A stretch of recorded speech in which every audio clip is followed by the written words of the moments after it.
ಕರ್ನಾಟಕದ ಸಮಸ್ತ ಸ್ನೇಹಿತರಿಗೆ ನಮಸ್ಕಾರಗಳು. ನಮ್ಮ ಯೂಟ್ಯೂಬ್ ಚಾನಲ್ಗೆ ಸ್ವಾಗತ. ನಮ್ಮ ಚಾನಲ್ಗೆ ಮೊದಲಾಗಿದ್ದರೆ ಚಾನಲನ್ನು ಸಬ್ಸ್ಕ್ರೈಬ್ ಮಾಡಿ, ಬೆಲ್ ಬಟನ್ ಕ್ಲಿಕ್ ಮಾಡಿ.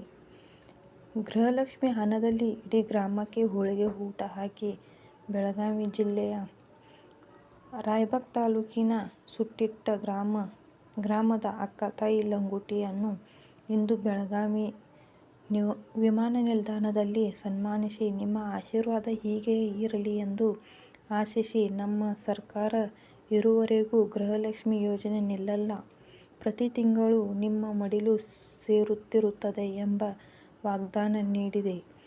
ನಾಡಿಗೆ ಅನ್ನ ಕೊಡೋ ದೊರೆ ನಿನ್ನ ಕೈ ಮೇಲಾಗ್ಲಿ, ನಾಡ ಆಳುವ ದೊರೆ ನೀನು, ದೇಶ ಆಳ್ಬೇಕು, ಹೀಗ ಆಳ್ಕೊಂತ ಹೋಗ್ತಾ ಇರಬೇಕು, ನಾಡಿಗೆ ಒಳ್ಳೆಯದಾಗಲಿ ಎಂದು ಅಕ್ಕತಾಯಿ ಲಂಗೋಟಿ ಅವರು ಮನಸ್ಫೂರ್ತಿಯಾಗಿ ಆಶೀರ್ವಾದ ಮಾಡಿದರು. ಸಚಿವ ಲಕ್ಷ್ಮೀ ಹೆಬ್ಬಾಳ್ಕರ್ ಅವರು ಅಕ್ಕತಾಯಿ ಲಂಗೋಟಿ ಅವರಿಗೆ ಮತ್ತು ಅವರ ಜೊತೆಗಿದ್ದ ತಾಯಂದಿರಿಗೆ ಸೀರೆ, ಅರಿಶಿನ ಕುಂಕುಮ, ಬಾಗಿನ ನೀಡಿದರು. ಇಂತಹ ಮಾಹಿತಿಗಾಗಿ ನಮ್ಮ ಚಾನಲನ್ನು ಸಬ್ಸ್ಕ್ರೈಬ್ ಮಾಡಿ, ಬೆಲ್ ಬಟನ್ ಕ್ಲಿಕ್ ಮಾಡಿ. Thank you for watching.